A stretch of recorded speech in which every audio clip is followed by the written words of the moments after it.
rancangan undang-undang penghapusan kekerasan seksual masuk dalam daftar prolegnas prioritas 2021 nomor urut 16.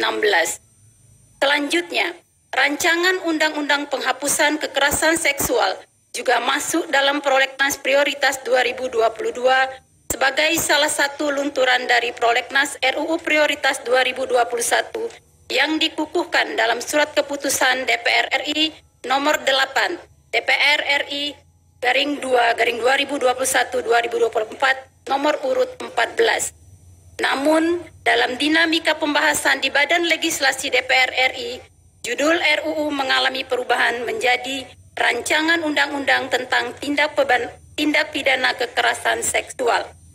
Yang terhormat pimpinan dan anggota DPR RI serta hadirin yang kami muliakan.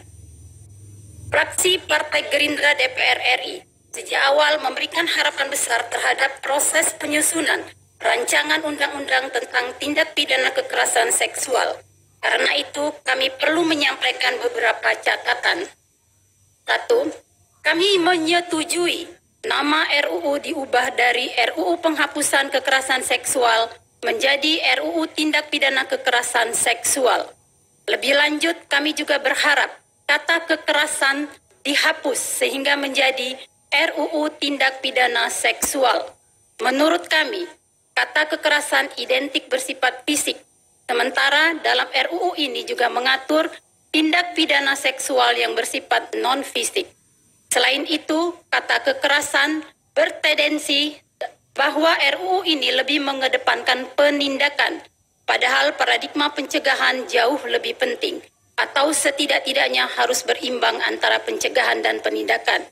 2. Dalam landasan filosofis sebagaimana yang tercantum dalam konsideran menimbang, perlu mengganti frasa dari kekerasan menjadi dari ancaman ketakutan, bagaimana yang disebutkan dalam pasal 28G Undang-Undang Dasar Negara Republik Indonesia 1945. 3. Untuk menimbulkan efek jerah, maka pelaku tindak pidana seksual perlu diberi hukuman yang lebih berat. Karena itu frasa dan atau pada pasal 4, 5, 6, 7, 8, dan 9 perlu diganti dengan dan saja. Artinya, pelaku tindak pidana seksual akan menerima hukuman pidana penjara dan pidana denda. Hal tersebut juga untuk menutup kemungkinan dijatuhkannya hukuman pidana denda saja. 4. Pasal 5 mengenai pelecehan seksual berbasis elektronik perlu perumusan lebih jelas. Kami mengusulkan frasa segala sesuatu yang bermuatan seksual diganti menjadi pornografi dan atau pornoaksi sebagaimana diatur dalam peraturan perundang-undangan. Hal tersebut untuk melindungi pihak-pihak yang tidak memiliki niat melakukan kejahatan seksual agar tidak menjadi sasaran pasal tersebut. Misalnya pedagang alat kontrasepsi atau obat seks yang biasanya juga mengirim produk contoh yang bermuatan seksual kepada calon pembeli melalui media elektronik. 5. Terkait pasal 18 dan pasal 43 yang membuat frasa tidak boleh menjustifikasi kesalahan, cara hidup, dan kesusilaan, termasuk pengalaman seksual korban dan atau saksi.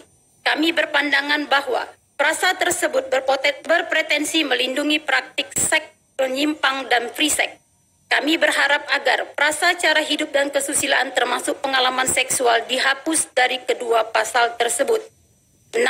Terkait pasal 66 tentang peran serta keluarga, fraksi Partai Gerindra DPR RI menilai bahwa hal ini bernilai sangat strategis dalam pencegahan tindak pidana seksual.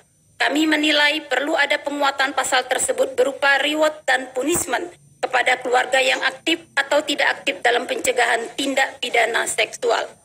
Yang terhormat pimpinan dan anggota DPR RI dan hadirin yang kami muliakan.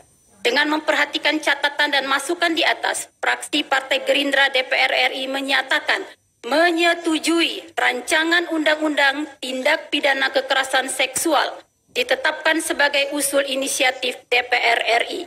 Kami berharap catatan-catatan yang kami kemukakan di atas menjadi renungan korektif yang konstruktif bagi kinerja legislatif kita semua.